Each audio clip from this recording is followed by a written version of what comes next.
ಎಲ್ರಿಗೂ ನಮಸ್ಕಾರ. ಶ್ರೀ ಗುರು ರಾಘವೇಂದ್ರ ಮೋಟಿವೇಶನಲ್ ಚಾನಲ್ಗೆ ಸ್ವಾಗತ ಹಾಗೂ ಸುಸ್ವಾಗತ. ವರವನ್ನು ಕೊಡುವಂಥ ವರಮಹಾಲಕ್ಷ್ಮಿ ಹಬ್ಬ ಇನ್ನೇನು ಹತ್ತಿರ ಬಂದೇ ಬಿಡ್ತು. ಈ ವರ್ಷ ಅಂದರೆ ವರಮಹಾಲಕ್ಷ್ಮಿ ಹಬ್ಬವನ್ನು ಯಾವ ದಿನ ಮಾಡಬೇಕು, ಹಾಗೆ ಯಾವ ದಿನ ಮಾಡಿದರೆ ತುಂಬಾ ಶ್ರೇಷ್ಠ, ಹಾಗೆ ಹಬ್ಬ ಇರೋ ದಿನ ನಾವು ಪೂಜೆ ಮಾಡೋದಕ್ಕೆ ಆಗಲಿಲ್ಲ ಅಂದರೆ ಯಾವ ಬೇರೆ ದಿನಗಳಲ್ಲಿ ನಾವು ವರಮಹಾಲಕ್ಷ್ಮಿ ವ್ರತವನ್ನು ಮಾಡ್ಬೋದು ಅಂತ, ಹಾಗೆ ಇವತ್ತಿನ ವಿಡಿಯೋದಲ್ಲಿ ಹಾಗೆ ಹಬ್ಬದ ಪ್ರಿಪರೇಷನ್ ಹೇಗೆಲ್ಲ ಮಾಡ್ಕೋಬೇಕು ಅಂತಲೂ ಕೂಡ ಇವತ್ತಿನ ವಿಡಿಯೋದಲ್ಲಿ ತಿಳಿಸ್ಕೊಡ್ತೀನಿ. ಹಾಗಾದರೆ ಈ ವಿಡಿಯೋನ ಶುರು ಮಾಡೋಣವಾ? ಶಾಸ್ತ್ರದ ಪ್ರಕಾರ ನಾವು ನೋಡೋದಾದರೆ ಯಾವ ದಿನ ವರಮಹಾಲಕ್ಷ್ಮಿ ಪೂಜೆ ಮಾಡಿದರೆ ತುಂಬಾ ಶ್ರೇಷ್ಠ ಅನ್ನೋದನ್ನು ಕೂಡ ಇವತ್ತಿನ ವಿಡಿಯೋದಲ್ಲಿ ತಿಳ್ಕೊಳ್ಳೋಣ. ಹಾಗಿದ್ರೆ ನೋಡಿ, ವರಮಹಾಲಕ್ಷ್ಮಿ ಹಬ್ಬವನ್ನು ಪ್ರತಿ ವರ್ಷ ಶ್ರಾವಣ ಮಾಸದ 2ನೇ ಶುಕ್ರವಾರ ನಾವು ಆಚರಣೆ ಮಾಡ್ತಾ ಇರ್ತೀವಿ. ಅದರಲ್ಲೂ ಶಾಸ್ತ್ರದಲ್ಲಿ ಹೇಳಿರೋ ಹಾಗೆ ಶ್ರಾವಣ ಮಾಸದ 2ನೇ ಶುಕ್ರವಾರ ಹುಣ್ಣಿಮೆಗಿಂತ ಮುಂಚೆ ಬರುವಂಥ ಶುಕ್ರವಾರ ಅಂತ ಕರೆಕ್ಟಾಗಿ ತಿಳಿಸಿದ್ದಾರೆ. ಹಾಗಾಗಿ ನಾವು ಹುಣ್ಣಿಮೆಗಿಂತ ಮೊದಲು ಬರುವಂಥ ಶುಕ್ರವಾರದ ದಿವಸ ನಾವು ವರಮಹಾಲಕ್ಷ್ಮಿ ಪೂಜೆ ಮಾಡಿದರೆ ಬಹಳನೇ ಶ್ರೇಷ್ಠ ಅಂತ ಹೇಳ್ತಾರೆ.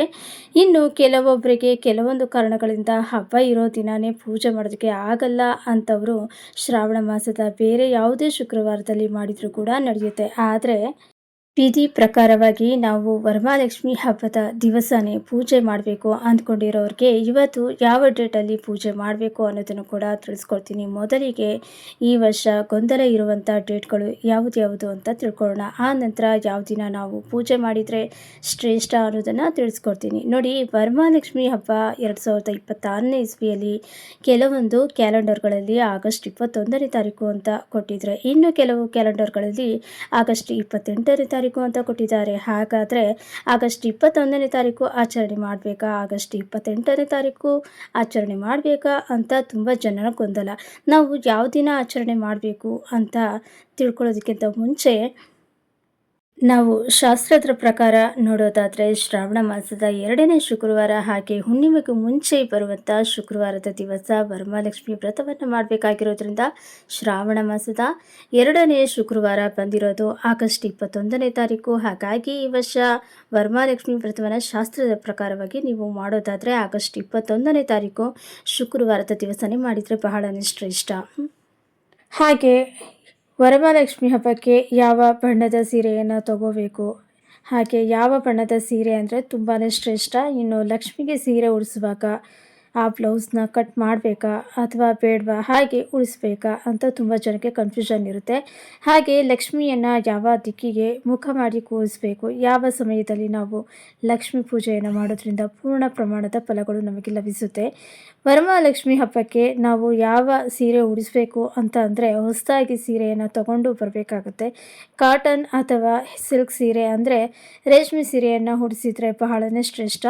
ರೇಷ್ಮೆ ಸೀರೆ ತುಂಬಾ ದುಬಾರಿ, ಎಲ್ಲರ ಕೈಲೂ ರೇಷ್ಮೆ ಸೀರೆ ತೊಗೊಳೋಕ್ಕೆ ಆಗಲ್ಲ. ಹಾಗಾಗಿ ಕಾಟನ್ ಸೀರೆ ಕೂಡ ನೀವು ಉಡಿಸ್ಬೋದು. ಆದಷ್ಟು ಬಾರ್ಡರ್ ಇರುವಂಥ ಸೀರೆಯನ್ನು ತಗೊಂಡು ಲಕ್ಷ್ಮಿಗೆ ಉಡಿಸಿದರೆ ತುಂಬಾ ಚೆನ್ನಾಗಿ ಕಾಣಿಸುತ್ತೆ. ಅದರಲ್ಲೂ ಕಾಂಟ್ರಾಸ್ಟ್ ಬಣ್ಣದ ಸೀರೆಯನ್ನು ಅಂದರೆ 2 ಬ್ಲೌಸ್ ಸೀರೆ ಕೂಡ ಇರುತ್ತೆ. ಇನ್ನು ಹಾಗೆ ಸೀರೆನೇ ಬೇರೆ ಕಲರ್ ಇರುವಂಥ ಸ್ಯಾರಿ ಆಗಿರ್ಬೋದು, ಅಥವಾ ಬಾರ್ಡರ್ ಬೇರೆ ಕಲರ್ ಇರುತ್ತೆ, ಬಾಡಿನೇ ಬೇರೆ ಕಲರ್ ಇರುತ್ತೆ, ಆ ಥರದ ಸೀರೆ ಆಗಿರ್ಬೋದು. ಪಲ್ಲುನೇ ಬೇರೆ ಕಲರ್ ಇರುತ್ತೆ, ಹಾಗೆ ಫುಲ್ ಬಾಡಿನೇ ಒಂದು ಕಲರ್ ಇರುತ್ತೆ, ಆ ಥರ ಸೀರೆ ಕೂಡ ಆಗಿರ್ಬೋದು. ತಗೊಂಡು ಉಡಿಸಿದ್ರೆ ಕಾಂಟ್ರಾಸ್ಟಲ್ಲಿ ತುಂಬಾ ಚೆನ್ನಾಗಿ ಕಾಣಿಸುತ್ತೆ. ಲಕ್ಷ್ಮಿಗೆ ಸೀರೆಯನ್ನು ಉಡಿಸಿದಾಗ, ಲಕ್ಷ್ಮಿಗೆ ಸೀರೆಯನ್ನು ತಗೊಂಡು ಬರುವಾಗ ಒಂದು ಒಳ್ಳೆಯ ದಿವಸ ಹೋಗಿ ಹಾಗೆ ಶುಚಿಯಾಗಿ ಸ್ನಾನ ಮಾಡಿಕೊಂಡು ಹೋಗಿ, ಕೆಲವೊಂದು ಸಲ ಪೀರಿಯಡ್ಸ್ ಡೇಟ್ ಕೂಡ ಆಗಿರ್ಬೋದು, ಅಥವಾ ಮನೇಲಿ ಯಾರಾದರೂ ತೀರ್ಕೊಂಡಿರುವಂಥ ಒಂದು ಸೂತಕ ಏನಿರುತ್ತೆ, ಇಂಥ ಸಮಯ ಇದ್ದಾಗ ಸೀರೆಯನ್ನು ತಗೊಂಡು ಬರೋದು ಬೇಡ. ಇನ್ನು ಯಾವ ಬಣ್ಣದ ಸೀರೆಯನ್ನು ಬಿಟ್ಟು ಬೇರೆ ಯಾವುದೇ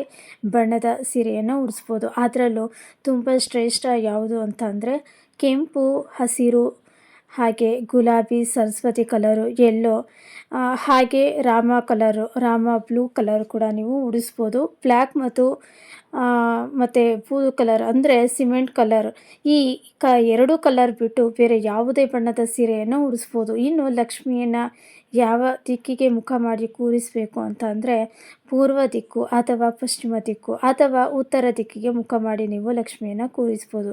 ಯಾವುದೇ ದಕ್ಷಿಣಕ್ಕೆ ಮುಖ ಮಾಡಿ ಲಕ್ಷ್ಮಿಯನ್ನು ಕೂರಿಸಬಾರ್ದು. ಇನ್ನು ಯಾವ ಸಮಯದಲ್ಲಿ ನಾವು ಲಕ್ಷ್ಮೀ ಪೂಜೆಯನ್ನು ಮಾಡೋದ್ರಿಂದ ವಿಶೇಷ ಫಲಗಳನ್ನು ಪಡಿಬೋದು. ಮೊದಲನೇ ಸಮಯ ನಾವು ಯಾವಾಗಲೂ ಹೇಳೋ ಹಾಗೆ ಬ್ರಾಹ್ಮಿ ಮುಹೂರ್ತ ಅಂದರೆ ಬೆಳಗಿನ ಜಾವ 3:30ಯಿಂದ 5:30 ಒಳಗಡೆ ಮಾಡುವಂಥ ಪೂಜೆ ಏನಿದೆ, ಇದು ಸೂರ್ಯ ಉದಯ ಆಗೋದಕ್ಕಿಂತ ಮುಂಚೆ ಮಾಡುವಂಥ ಪೂಜೆ ಬಹಳನೇ ಶ್ರೇಷ್ಠವಾದಂಥ ಸಮಯ.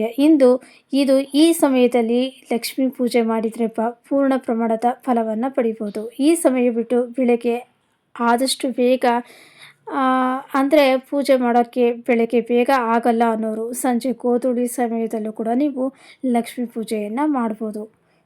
ಗೋಧೂಳಿ ಸಮಯ ಸಂಜೆ ಹಸುಗಳು ಮನೆಗೆ ಬರುವಂಥ ಸಮಯ.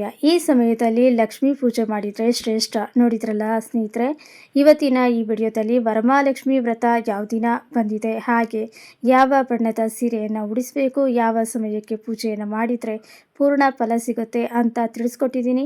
ಈ ವಿಡಿಯೋ ನಿಮಗೆ ಇಷ್ಟ ಆಗಿದೆ ಅಂತ ಭಾವಿಸ್ತೀನಿ. ಇಷ್ಟ ಆಗಿದ್ರೆ ಲೈಕ್ ಮಾಡಿ, ಶೇರ್ ಮಾಡಿ, ನಿಮ್ಮ ಅನಿಸಿಕೆ ಅಭಿಪ್ರಾಯವನ್ನು ಕಾಮೆಂಟ್ ಬಾಕ್ಸ್ನಲ್ಲಿ ಬರೆದು ತಿಳಿಸಿ. ಮತ್ತೊಂದು ಉಪಯುಕ್ತ ಪೂಜಾ ಮಾಹಿತಿಯೊಂದಿಗೆ ಮತ್ತೆ ಸಿಗ್ತೀನಿ. ಧನ್ಯವಾದಗಳು.